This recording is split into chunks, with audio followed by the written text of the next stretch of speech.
NEET কেলেঙ্কারিতে একজন মন্ত্রীর কথা উঠে আসছিল। এবার নিট কেলেঙ্কারিতে উঠল তেজস্বীর নাম। আপনাদের জানিয়ে রাখি যে রিসর্টের মধ্যে একটি কাগজে মন্ত্রীজি বলে পরিচয় দিয়ে যারা ঢুকেছিলেন, অর্থাৎ ষড়যন্ত্রকারীরা যারা ঢুকেছিলেন সেই রিসর্টে, সেখানে মন্ত্রীজি বলে উল্লেখ ছিল। তারপরে যে খবর উঠে আসছে, নিট কেলেঙ্কারিতে উঠছে তেজস্বী যাদব, তার নাম। বিহারের উপমুখ্যমন্ত্রীর মুখে তেজস্বী যাদবের নাম উঠে আসছে, প্রাক্তনকে নিশানা বর্তমান উপমুখ্যমন্ত্রী। আপনাদের জানিয়ে রাখি, নিট কেলেঙ্কারিতে বিহারে যে লক্ষ লক্ষ টাকা খরচ করে প্রশ্নপত্রে ফাঁস হওয়ার কথা উঠে এসেছিল এবং তার জেরে যে তদন্ত চলছে, সেখানে একটি মন্ত্রীর নাম উঠে আসছিল। বিস্তারিত জানবো, আমাদের সঙ্গে রয়েছেন আমাদের প্রতিনিধি অঙ্কুর ভট্টাচার্য। অঙ্কুর, এবার যে তেজস্বী যাদবের নাম উঠে আসছে নিট কেলেঙ্কারিতে, সে বিষয়ে বিস্তারিত জানবো তোমার থেকে। দেখো, নিট কেলেঙ্কারির কথা আমরা সকলেই জানি। ইতিমধ্যেই সেই বিষয়টি নিয়ে চর্চা চলছে। তারই মধ্যে প্রাক্তন উপমুখ্যমন্ত্রী, তার বিষয়ে এবার অভিযোগ করা হয়েছে ভারতীয় জনতা পার্টির পক্ষ থেকে। বিহারের ডেপুটি চিফ মিনিস্টার বিজয় সিনহা, তিনি যেটা বলেছেন যে এই যে ন্যাশনাল এলিজিবিলিটি কাম এন্ট্রান্স টেস্ট বা নিট, তার যে প্রশ্নপত্র লিক হয়ে গিয়েছে বলে যে অভিযোগ, সেই অভিযোগের প্রেক্ষিতে ইতিমধ্যেই তদন্ত শুরু করেছে বিহারের ইকোনমিক অফেন্সেস ইউনিট। এই ইকোনমিক অফেন্সেস ইউনিটের পক্ষ থেকে একটি বিশেষ তদন্তকারী দল বা এসআইটি গঠন করা হয়েছে।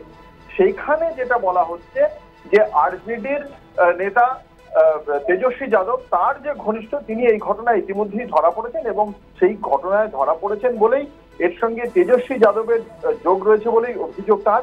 এবং সেক্ষেত্রে আরজেডির পক্ষ থেকে যিনি জাতীয় মুখপাত্র সুবোধ কুমার মেহতা, তার বক্তব্য যে এটা প্রথমে এই বিষয়টি সম্পূর্ণ একটি দায়িত্বজ্ঞানহীন মন্তব্য বিহারের উপমুখ্যমন্ত্রীর। তার কারণ এটি একটি শুধুমাত্র মিডিয়া রিপোর্ট, তার ভিত্তিতেই তিনি এই ধরনের অভিযোগ আনছেন এবং ইকোনমিক অফেন্সেস ইউনিট এখনো পর্যন্ত তার তদন্ত প্রক্রিয়া সম্পন্ন করেনি। সম্পন্ন করার আগেই তেজস্বী যাদবের বিরুদ্ধে এই ধরনের অভিযোগ আনা সম্পূর্ণ ভ্রান্ত এবং সেটা উদ্দেশ্য প্রণোদিত বলেই মনে করছেন আরজেডির জাতীয় মুখপাত্র। সেখানে তার বক্তব্য, এই যে সিকান্দার যদুবংশী বলে যে ব্যক্তি, যিনি তেজস্বী যাদবের ঘনিষ্ঠ বলে যে অভিযোগ, সেই ব্যক্তি আদতে 2012 সালে কি করে জুনিয়র ইঞ্জিনিয়ার পোস্ট থেকে তার কিভাবে বদলি হলো দানাপুরে 2021 সালে সেই টাউন প্ল্যানিং ডিপার্টমেন্টে, সেই বিষয়গুলি নিয়েও অবকাশ রয়েছে প্রশ্নের, এমনটাই বক্তব্য তার। এবং সেক্ষেত্রে তেজস্বী যাদবের সঙ্গে এই যোগ সৃষ্টি করা সম্পূর্ণ রাজনৈতিক উদ্দেশ্য প্রণোদিত এবং এখনো পর্যন্ত যেহেতু তদন্ত শেষ হয়নি, সেটার পেছনে রাজনৈতিক উদ্দেশ্য যে রয়েছে তার মধ্যে কোনো সন্দেহ নেই বলেই অভিযোগ করা হচ্ছে আরজেডির পক্ষ থেকে। অনেক ধন্যবাদ অঙ্কুর দা তোমাকে। আমাদের সঙ্গে ছিলেন আমাদের প্রতিনিধি অঙ্কুর ভট্টাচার্য।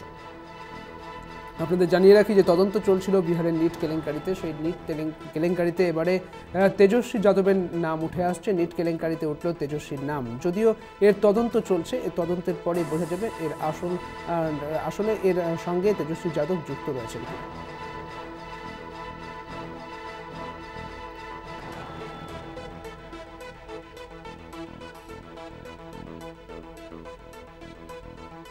তদন্তে ধৃত যুবক তেজস্বী যাদবের ঘনিষ্ঠ বলে মনে করা হচ্ছে, এমনটাই অভিযোগ উঠছে।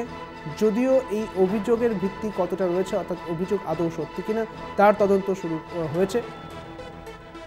তবে আপনাদের জানিয়ে রাখি, নিট কেলেঙ্কারিতে তেজস্বী যাদবের নাম উঠে আসছে।